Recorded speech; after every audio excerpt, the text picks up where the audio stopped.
हमारे साथ अभी है एक सीनियर के फैकल्टी, और अभी इनसे हम लोग जानेंगे वो क्या कौन सा सब्जेक्ट पढ़ाते हैं, उनके पढ़ाने की शैली क्या है, वो किस तरह से बच्चों को पढ़ाते हैं, और ये क्या क्या कोर्सेज है अभी जो बीए प्लस सीनियर में पढ़ा रहे हैं बच्चों को।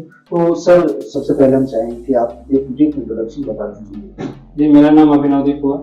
हम सीमेज में रिसेंटली ज्वाइन किए हुए हैं और यहाँ पे हम एप्टीट्यूड और मैथ्स के कुछ पोर्शन को कंप्लीट कर रहे हैं। एप्टीट्यूड जैसे हो गया आपका कि कॉम्पिटिटिव लेवल का एप्टीट्यूड हो गया, जैसे रीजनिंग में आप कंसीडर कर सकते हैं, और मैथ में उसमें कुछ पोर्शन होता है जैसे बिजनेस स्टैट्स हो गया, उसको यहाँ पे उसको आप पढ़ाते हैं। तो सर जैसे आपने बताया एप्टीट्यूड हो गया, रीजनिंग का कुछ पोर्शन है, तो ये विषय वगैरह के सिलेबस में नहीं है। हाँ जी, सिलेबस में नहीं होता। तो आप इन सब को फिर क्यों पढ़ा रहे हैं बच्चों को? जैसे आप लोग जानते हैं जैसे कॉम्पिटिटिव वर्ल्ड हो गया है, ये जरूरी नहीं है कि आपके कोर विषय से ही पूछा जाएगा। एक स्क्रीनिंग चाहिए उन लोगों को। हाँ, स्क्रीन करना है। जैसे मान लेते हैं कोई कंपनी अगर वैकेंसी निकालता भी है तो सब अमूल सब भर देंगे उसको, और सबका रिक्वायरमेंट होगा बीसीए किए हैं, बीबीए किए हैं, लेकिन उनको स्क्रीन तो करना है। हाँ, स्क्रीन करने के लिए वो कुछ एप्टीट्यूड बेस्ड क्वेश्चन पूछते हैं। हाँ, उसमें रीजनिंग आ गया, मैथ आ गया और इंग्लिश आ गया।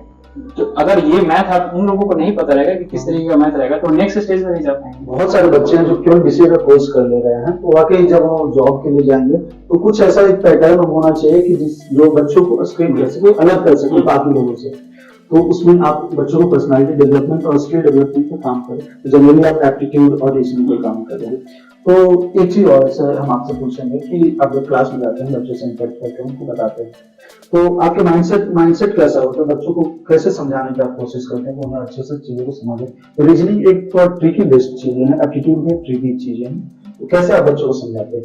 देखिए, जनरली अप्रोच बहुत सिंपल रहता है। पहला तो क्या होगा कि अगर हम पढ़ाएंगे उनको तो हम अपना माइंडसेट उनको दे रहे हैं। हाँ, तो जस्ट हम गिव कर दे रहे हैं कि हम क्या पढ़ बस डिलीवर कर। हाँ, तो ये सीखेंगे नहीं। तो सबसे पहले अप्रोच ये रहेगा, क्वेश्चन स्क्रीन पे दीजिए। हाँ, रेंडमली किसी बच्चे को बुलाइए, पूरी क्लास को बोलिए कि देखिए कैसे बना रहे हैं। एक भी होता है कि उनके बीच से बच्चे उठे हुए हैं और वो कैसे बना रहे हैं, फिर उनको हम बोलते हैं कि आप बनाइए। सोचिए नहीं कि गलत हो रहा है कि सही हो रहा है, आप उसको कंप्लीट करते जाइए। अब जहां वो बना लेते हैं सारे स्टूडेंट को बोलते हैं कि आप उसको देखते रहिए कि कहाँ ये बना रहे हैं। उनको कोई एड मत कीजिएगा, मदद नहीं कीजिएगा कि हाँ गलत बन रहा है कि सही बन रहा है, जस्ट वॉच कीजिए। इससे ये पता चलता है कि जो बंदा वहां पे वो गलती कर रहा है आप लोग भी वही गलती कीजिएगा। और उसके बाद हम उसको बता देखो कहाँ कहाँ आपका गलती हुआ। जैसे ये पॉइंट पर आप ये नहीं करके ये करते तो आप टाइम बचा रहे हैं, आप ज्यादा फास्ट सोच रहे हैं। ये चीज आप ये नहीं कर रहे, यहाँ पे ये बदल सकते हैं, इसको ऐड कर सकते हैं या इसको सब्ट्रैक्ट कर सकते हैं। इस तरीके से स्टेप बाय स्टेप उनका ऑलरेडी, क्योंकि हर आदमी का सोचने का तो बन चुका ना है। सोचने का बन चुका है, हम उसको तोड़ के पूरा नया नहीं बना सकते। न्यू बॉर्न बेबी तो नहीं है। हाँ, ये जरूर कर सकते हैं कि उसको थोड़ा इनहांस कर सकते हैं, एफिशिएंसी बढ़ा सकते हैं। तो अगर वो यहाँ तक सोच रहा है तो कोशिश करते हैं थोड़ा और ऊपर सोचे, और जहाँ जहाँ उसको जो प्रॉब्लम हो सही किया जा सकता है वहां उनको एडवाइस देते हैं। ये सिंपल ही फंडा रहता है मेरा।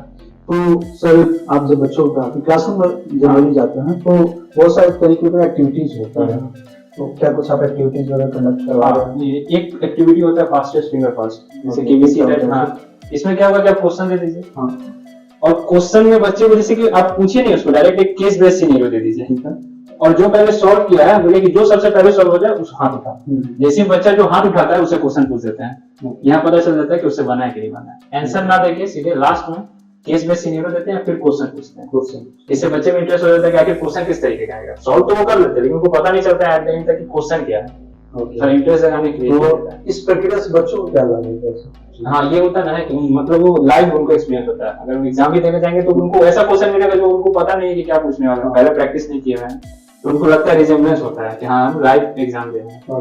ये फील होता है। ये होता है, और थोड़ा सा जो एग्जाम में टाइमिंग का प्रेशर होता है कि चीजों को जल्दी मिनट आपको सॉल्व कर देना है। तो मेरे ख्याल से ये भी बच्चों को फायदा होगा कि जितना जल्दी फास्ट सोचेगा इसका ध्यान। ये अच्छा अप्रोच है सर।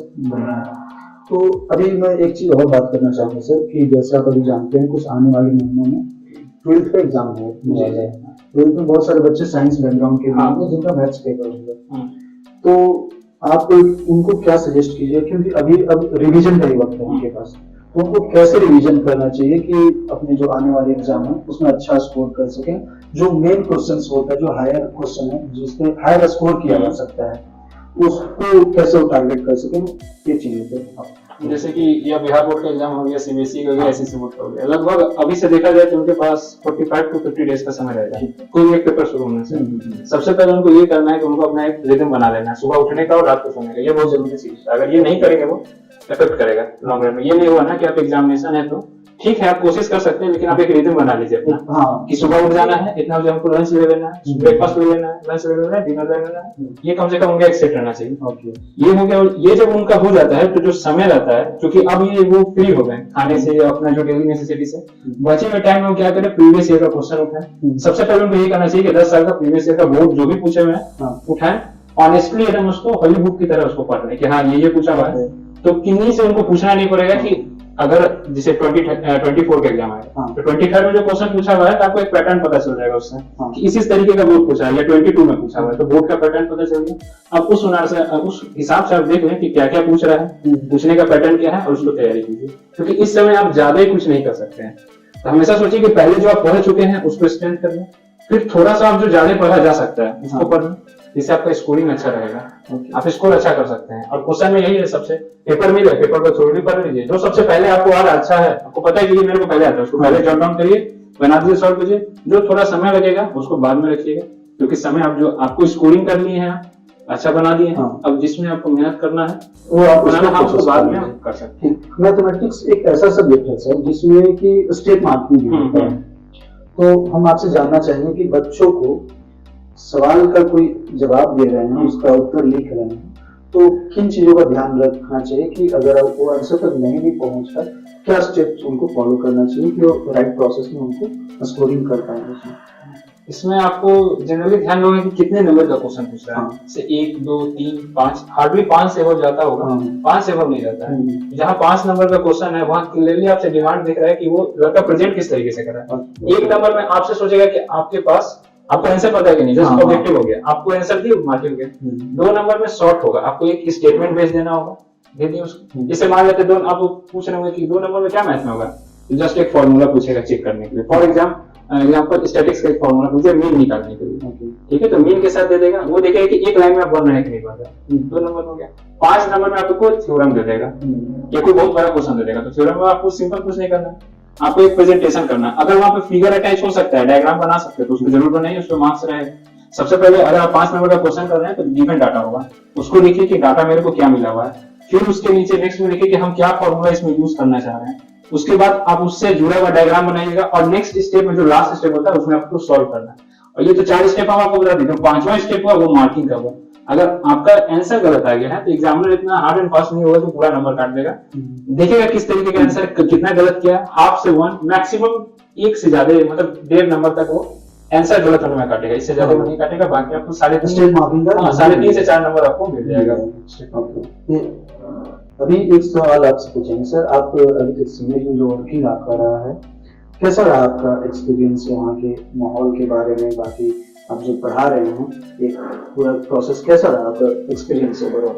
यहाँ पे मतलब एक चीज है कि एटमॉस्फेयर बहुत अच्छा है, ठीक है। एक मतलब न्यूली ज्वाइन करना, फिर उसके बाद फैकल्टी का कोऑपरेशन होना, जितने भी सीनियर फैकल्टी वो सारे बताते हैं कि बच्चे से किस तरह से आप प्रेजेंट कर सकते हैं, क्या बोल सकते हैं, सारा मतलब आपको प्रॉब्लम नहीं रहेगा कहीं पे कुछ भी तरीके से। अगर कुछ आपको बाय द वे क्लास में कुछ प्रॉब्लम हो रही है, इतनी इजीली अप्रोचेबल है, किसी भी सीनियर फैकल्टी से जाइए, कोई प्रॉब्लम है डिस्कस करिए, तुरंत मिनटों में उनका समाधान हो जाता है। ये अच्छी बात है, ये बहुत अच्छी बात है। टीम वर्क जरूरी है, हमेशा जरूरी है। टीम फीलिंग आपको होता है यहाँ पे, आपको लगे कि आप एक टीम के हिस्सा हैं, इंडिविजुअल नहीं वर्क कर रहे, किसी टीम प्लेयर वर्क कर रहे हैं। ओके, अच्छा लगा सर अभिनव सर आपसे बात करके। Thank you sir.